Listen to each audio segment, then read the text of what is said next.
Let's begin.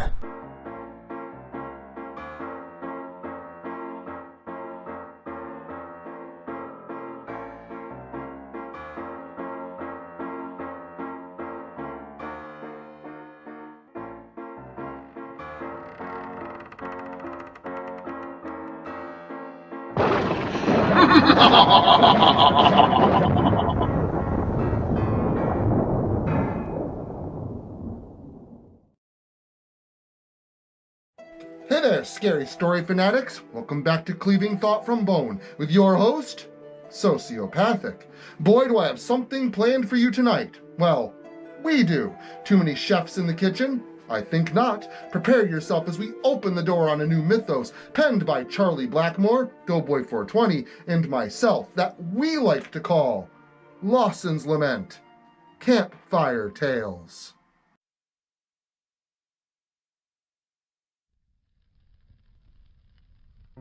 Four friends sat in a half circle around a crackling fire in the middle of an isolated forest, at least a mile in every direction from any semblance of civilization, including their trajectory of ingress. Charlie roasted a marshmallow over the fire, carefully rotating the long stick in her slender hands, being careful not to burn the clump of sugar and gelatin stuck onto the distal end of the branch. Charlie had a small frame, which meant it didn't take much alcohol for the onset of inebriation, giving up the ghost early into the evening for a sugary snack. Sam watched his girlfriend intently, her red hair accented by the light of the flames that licked at them, excited at all the evening may promise, but befuddled on how she could consume such a thing after drinking tequila and beer all night. You know that's gonna make you sick, Sam told her, expressing that she should use caution. You're just hoping to get lucky later. Charlie responded, a lot of truth in her statement. Yeah, well, if history's anything to go on, you won't have to worry about that. We won't last that long, Scott said, underscoring the tales that they had all heard growing up. Well, most of them anyway. What's that supposed to mean? Sam asked credulously. You never heard the stories? Dodd asked Sam. Dodd was Scott's best friend. The two grew up in the area, becoming nearly inseparable. Dodd was taller than Scott, but also quiet and more reserved, making him very easy to get along with by nearly anyone.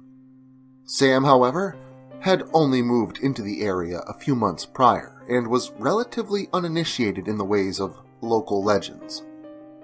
He'd heard some rumors here and there, whispers in school, and the conclusions of inside jokes, but nothing specific. Tonight, he would get his chance. Well, Sam, anyone will tell you that the sheer number of disappearing persons cases around here is staggering. It's enough for townsfolk to take notice, but no one knows why. Campers have entered the woods, with some of them never to be seen again. A few others still return only to spout off of madness and incoherences of the gibbering insane. Some claim to have seen eyes in the dark, eyes that belong to things unseen, as if their owner is made of night itself. Some say that the trees out here come to life at night. Scott continued, before being interrupted by Dodd. How about the camp? Dodd insisted. What camp? Sam asked. There's this old summer camp about 2 miles in that direction. Charlie explained, pointing off into the woods, deeper in from the direction that they had come. Yeah, supposedly, all the kids there went missing, counselors too. The place was closed down after that, Scott informed Sam. Were they murdered or something? Sam asked. No one really knows. There was no blood, no evidence of foul play. Some say the counselors were part of a human trafficking operation and that they kidnapped all the kids before disappearing. But that explanation has never made any sense, considering vehicles, luggage, everything was left behind. It was like the entire camp simply vanished, leaving only their belongings and the abandoned buildings behind. Like Roanoke? Sam asked. Kinda. Charlie finished. Wow, that really is unsettling. But honestly, how long ago was that? Sam inquired further. Well, a couple of decades ago, I think. But the thing is, crap like this happens all the time around here. Scott elaborated. And on that note, I gotta take a piss. Dodd said plainly, standing to his feet. Yeah, the fire's gonna need some more wood. Hey, if you're taking the flashlight, I'm coming with. Mind helping me with a couple armloads? Scott asked his friend Dodd. Dodd agreed. And just like that, the two were wandering into the darkness, surrounding them on all sides, enveloping the small fire, only to be completely consumed by the gloom in a matter of seconds, now hidden from sight. Charlie gave a wanting smile toward Sam, who at first didn't realize what she was getting at. It was only when she poked him before motioning her head towards the tent did he get her hint. Quickly, before the other two would be back with the wood, the two set down their drinks and roasting sticks respectively and scrambled for the tent for the quick release of teenage fun, only assuming that they were completely alone.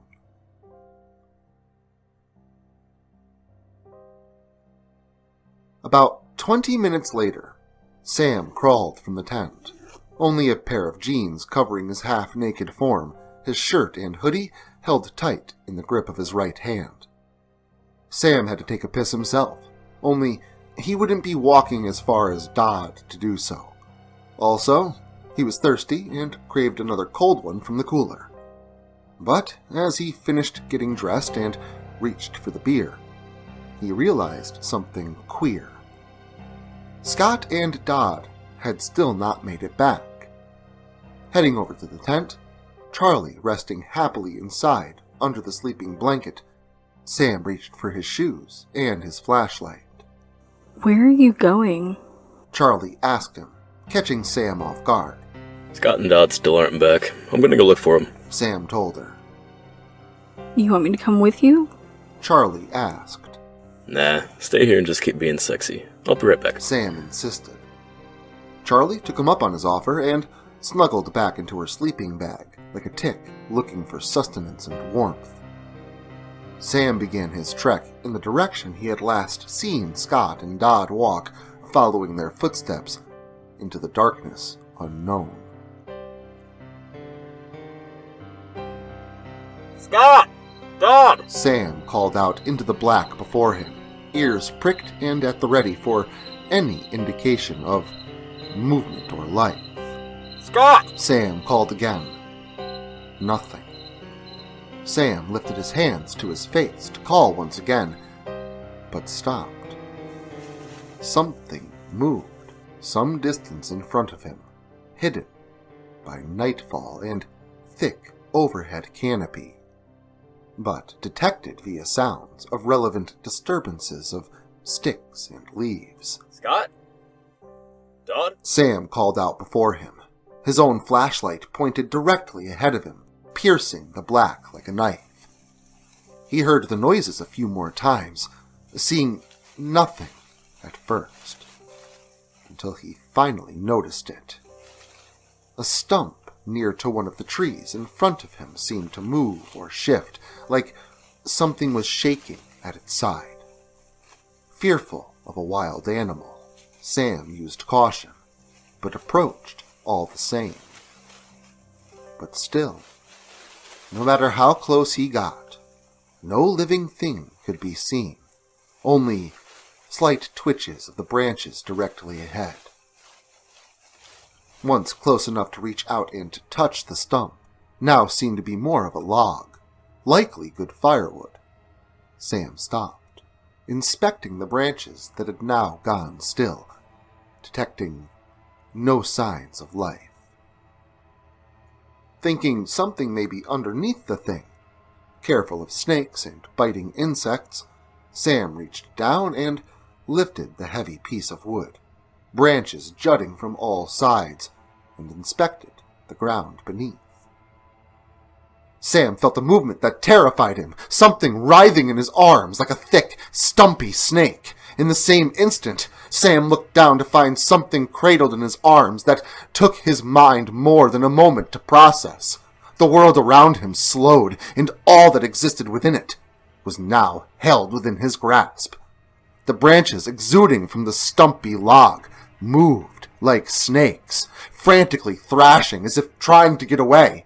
And then he felt it, a sharp pain on his right arm, and as he dropped the thing to the ground, seeing the menacing, toothy mouth, Sam knew that the thing had bit him. But almost instantaneously noticing the details of the thing now captured and framed within the cone of light emanating from his torch. The thing seemed as if it was made out of wood, but also sopping in spots with wet, oozing mud-like material, as if the thing was bleeding earth.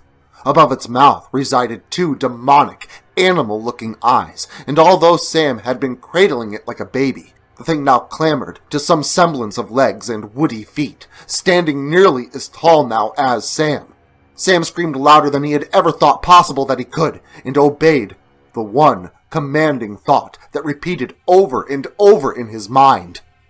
Run. Sam ran for his life back toward the camp, screaming for someone, anyone, to help him. Charlie! Scott! Dodd! Help! He screamed as he ran through the woods, tree branches slapping and scratching at him the entire way. He ran right through thick underbrush, paying no mind to the sticks smacking his face and the blackberry thorns tearing at his skin and clothing. Soon, he spotted the flickering fire of camp, screaming even louder for help, which woke Charlie up from a dead sleep. She had no idea what the hell was happening, but it was pretty terrifying to be woken up from a pleasant dream to the sound of her boyfriend screaming bloody murder. Finally, Sam ripped open the zipper of the tent, nearly causing Charlie to scream. Come on, we have to get out of here. Sam said in a panic. Why? What happened? Charlie asked in bewilderment. There's something out there. We have to go. He answered. What do you mean there's something out there? Did you see Bigfoot or something? She joked. Or something. He said, looking around the area nervously outside the tent. What about Scott and Dodd? She then asked him. What about us? Scott asked, confusedly as he dropped a bundle of collected firewood onto the ground near to the fire. Dodd following shortly thereafter with a small bunch of sticks under one arm and a large log in tow, dragging behind him. Found a little bit of firewood, he joked, dropping the large log beside the fire. Sam froze for a moment.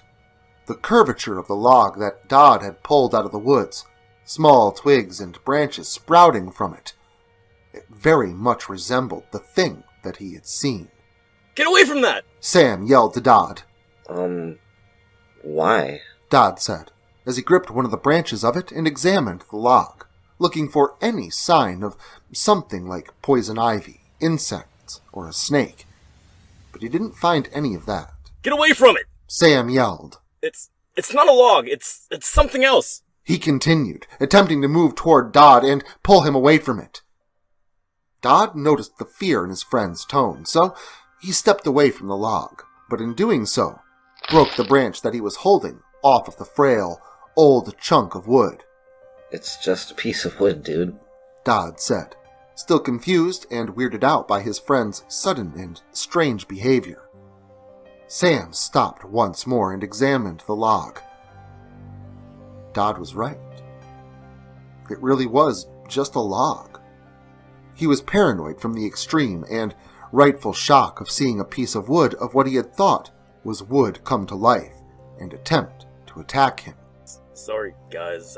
I saw something out there and... Sam began to explain, but was interrupted by the sound of wood clicking against wood within the large bundle of sticks and branches that Scott had brought along. The bunch of them turned to find the source of the sound. The pile of sticks began to shake a bit, causing small branches to roll off of it and onto the ground. Then, from inside the center of the bundle, they watched in abject horror as the two thick branches that appeared to be loosely attached swung upward and uncoiled to stretch themselves outward, followed by a second set of branches doing very much the same in the opposite side of the thicker log. They appeared like large, insectoid legs that stretched outward from a central body. Then, from there, 2 more sets of legs curled themselves outward to make it appear even more insect-like, with a total of 6 legs protruding from a thicker body, a body which then lifted itself up to be supported onto those legs. The thing's body also unfolded from the pile of wood, revealing its total form to be much larger than the bundle it had crawled from. As it grew and unfolded itself, it became much more the size of a gray wolf. It was huge. Finally, from what appeared to be a long, almost cylindrical, pterodactyl-like head, came what looked like a mouth as the creature's face split down the middle and a mouth opened wide, splitting open sideways like a giant pair of garden shears, revealing several rows of sharp fangs that very much resembled tree bark, with thick saliva dripping from them, almost like sap. Run! Sam yelled, grabbing Charlie by the wrist and pulling her along with him. Scott followed suit and ran right after them, but Dodd wasn't so lucky. The thing was in between him and his friends, so his only chance was to turn and run back into the forest. But he wouldn't even make it that far. The beast's long mouth swiftly lurched over and clamped down around his torso with the force of an alligator's bite. Splintery, tree bark-like fangs splitting through his flesh and filling the thing's mouth with the taste of his sweet blood. He screamed in pain and terror as the creature then unhinged its jaw and split its mouth open even wider, splitting the log further down its body in order to fully consume its food, wrapping its mouth around his fighting arms and squirming waist as its jaws swallowed him up, the teeth digging into his flesh in intervals as it pulled him into it, crushing his bones and drawing him in, until finally his screams went quiet and the thing was able to collapse Dodd's frame small enough to finish its meal, leaving not a single trace of him behind.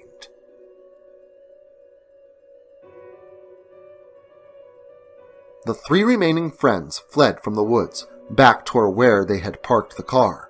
Sam's skin stung from the tree branches and thorns that had cut him. Charlie did not have enough time to throw on her shoes, so she was also in some pain, running in just socks through a thick forest. Scott was the only one in relatively alright shape, but he too was getting swatted by branches as he quickly passed by them.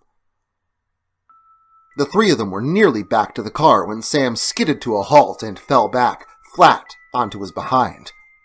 The other 2 continued on without even noticing what it was that caused their friend to suddenly stop in his tracks.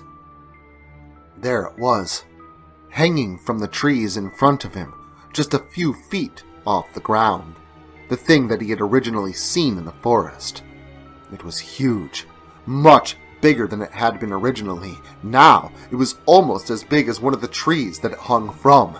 Its face was paler than the rest of its body, almost resembling brighter, living wood beneath peeled-away bark.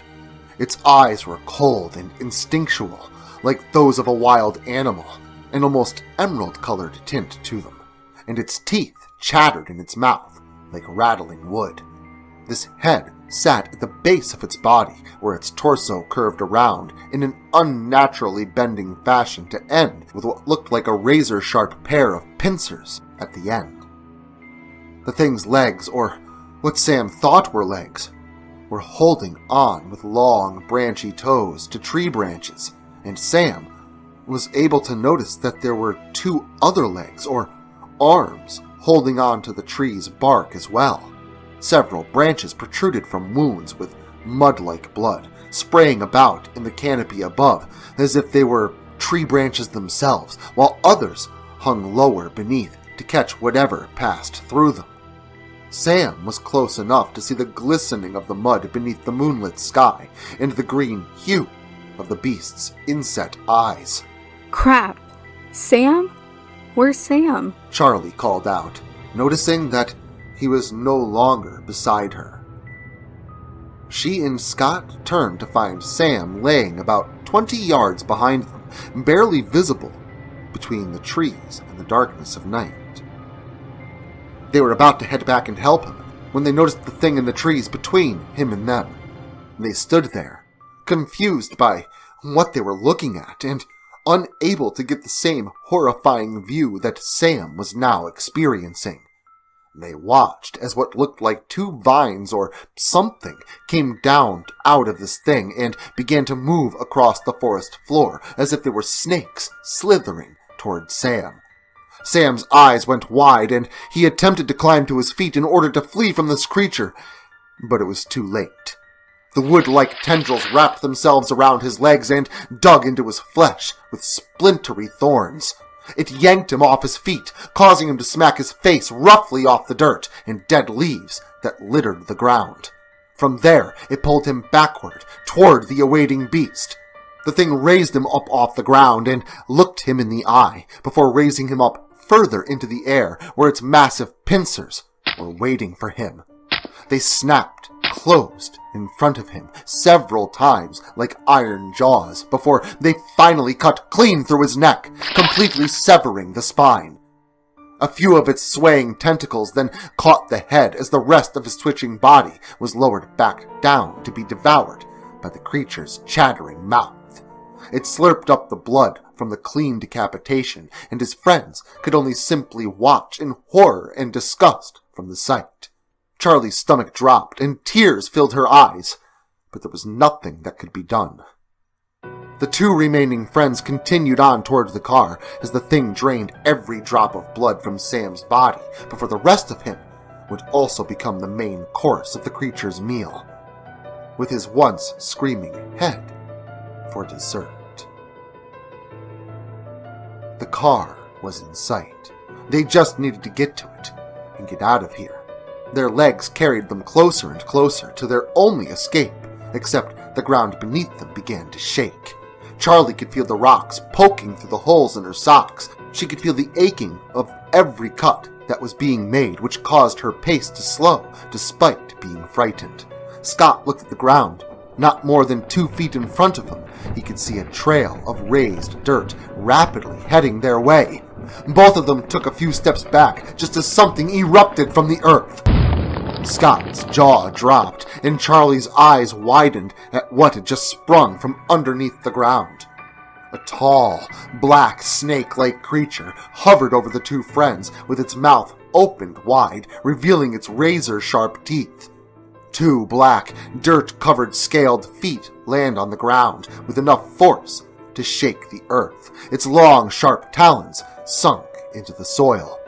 Charlie was already standing off balance due to the pain in her aching feet. However, Scott reached out and grabbed a hold of her, keeping her from falling. The orange-colored, fiery veins pulsated between cracked scaling of the creature. It was a giant, horrifying light in the darkness. The creature looked down at them. The menacing look in the glowing orange irises made Charlie cower in fear as her eyes trailed along the length of the creature. She, alongside Scott, noticed that the tail of the creature was no longer than, and no wider than, the trees surrounding them. But the most intricate detail about the terrifying creature was that the end of the tail was covered in tree bushes, thorns, and what looked to be barbed wire.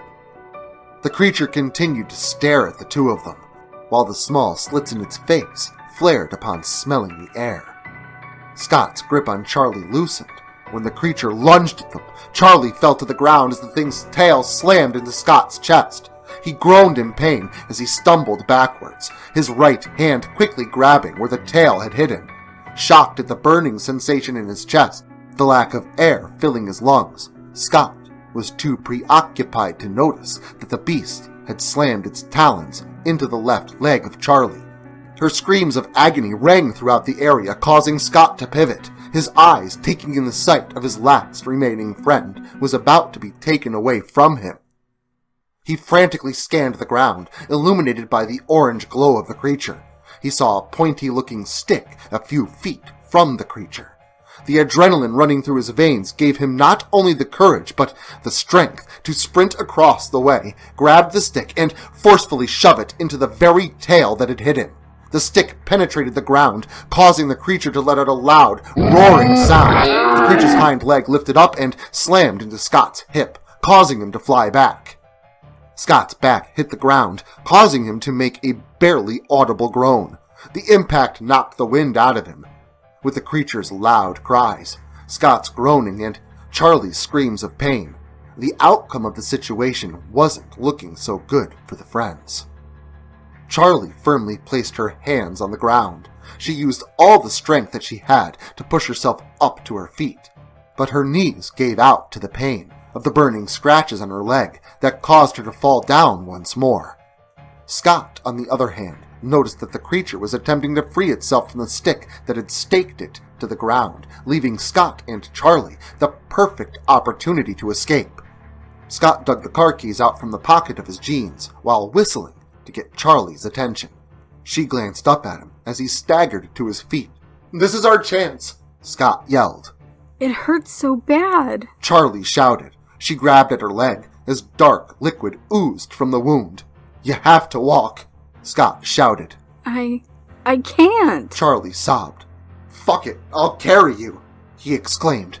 Scott quickly limped over to Charlie. His arms slid underneath her legs and he hoisted her into the air. Scott clutched Charlie tightly against his chest. He briefly glanced down at her in his panicky haze, only to see her eyes wide. "You're bleeding," she quietly said. "I'll be fine, it's just a scratch." "I think you need stitches." "Now's not the time for this. We need to get the fuck out of here." Charlie placed her hand on Scott's chest. Blood oozed through her fingers and down her hand as he did his best to run for the car, keys in hand. Scott hastily limped away from where they had been. Every large and painful stride he took brought them that much closer to the car. The creature roared louder this time. Charlie glanced around Scott's muscular arm while he looked over his shoulder to see that the thing was almost free of the stake, claiming it to the dirt. Charlie's heart raced as the throbbing in her leg intensified. A trail of blood marked the dirt alongside Scott's footprints. The night sky above began to spin, causing Charlie's heavy eyelids to slowly close.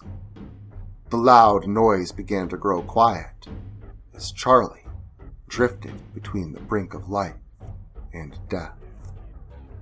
"We're almost there," Scott's distorted voice said. They were a little shy of 3 feet from the car when he glanced down to see that his friend was not in good condition.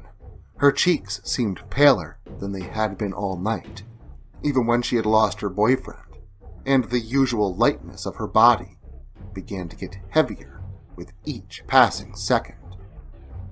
Scott jerked his arms as much as he could to wake his friend. "You have to keep your eyes open, Charlie," "I'm okay," she weakly mumbled. "Hey, wake up." Scott hauled ass to his car. He fumbled with the keys, attempting to find one that he needed to unlock the doors. The loud, angry cries of the creature along with the rumbling ground made it harder for him to find the right key, but he somehow managed to. He slid the key into the perfectly designed slot of the door, turned it to the left, and heard the barely audible sound of the locks unclicking. He eased Charlie into the passenger seat of the car. The door slammed shut before he limped to the other side. Once inside the car, he pressed the clutch pedal, inserted a separate key into the ignition, turned it, and listened to the engine attempt to turn over. "Fuck, don't do this to me now, baby," he muttered. He repeated his action several times, his hope starting to falter with each failed attempt of the engine turning. He inhaled a deep breath of anticipation, turned the ignition, but the results seemed the same. He exhaled a defeated sigh, and just when he thought that all hope had been lost, the engine roared to life. A triumphant smile spread across his lips as he grabbed the shifter and put it into gear. Tires screeched, loose gravel and dirt slammed into the side of the car as they sped off down the dirt path. He glanced in the rearview mirror to see the creature's tail rising into the air and then brought back down and smashing into the trunk of the car. Charlie remained unconscious while Scott's attention remained focused on the road ahead. Once the creature and the woods faded into the distance, he was able to relax and look at his friend. She didn't look good. Blood gushed out of her leg and pooled on the floorboard. Scott reached over and violently shook her, but she didn't budge. "Charlie," he nudged her. "Wake up. Please wake up, Charlie." Again, Charlie didn't budge. Didn't mutter a sound. She was out. Scott pressed his foot onto the gas pedal as hard as he could, watching the speedometer as it reached 20 miles over the speed limit. He'd be damned if he'd lost his last friend because he couldn't get her to the hospital fast enough. The scenery outside of the car was nothing but a blur as it sped down the interstate. Scott temporarily blacked out. When he came to, he was carrying Charlie inside of the hospital, screaming for help, which drew the attention of everyone in the emergency room. A few nurses and a nearby doctor quickly took Charlie from his arms, placed her on a bed, and rolled her out of sight. Scott staggered forward before falling to his knees. He hit his head on the tiled floor with a hard thud, and everything went black.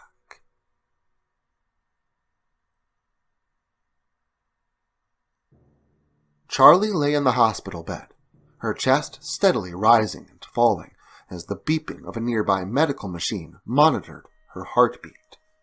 Fluids dripped down the tube that was connected to the needle, tapped into Charlie's left arm. A hand tightly gripped hers when she began to whimper. "Sam?" Charlie's rough voice croaked. "Run, Sam, you have to run!" Charlie jolted awake. Tears rolled down the side of her face at the thought of her boyfriend. The arm hand, tightly clutching hers, moved a bit, causing her to look toward her right. Scott sat in a chair at her bedside, his gaze intently focused on her. The remorseful look in his eyes told her everything that she needed to know. She shook her head from side to side as more tears escaped. Her body began to shake from the sobbing. "I'm so sorry, Charlie. Sam is gone," Scott lowly said. "It was just a bad dream. He's still here. He's still alive, waiting for us to get back," she said. Scott weakly stood up from his chair as fast as he possibly could. He placed his right hand on her left cheek, and he forced her to look up at him. "Look, we both know what happened back there. I know you loved him, but they're gone." "This can't be happening. We have to tell someone," Charlie shouted. I don't know what the fuck happened back there, but we can't tell anyone. That never happened as far as we're concerned. It's just another campfire tale." Well, I sure hope you enjoyed that one, because there's much more of it on the way. Wonder what the dynamic duo of Blackmoore and 420 will come up with next. But if you can't wait that long, like myself, stop in next weekend and return to the land of nightmares. And until then, remember to like, share, subscribe, and turn on notifications so we can catch you all again next Saturday.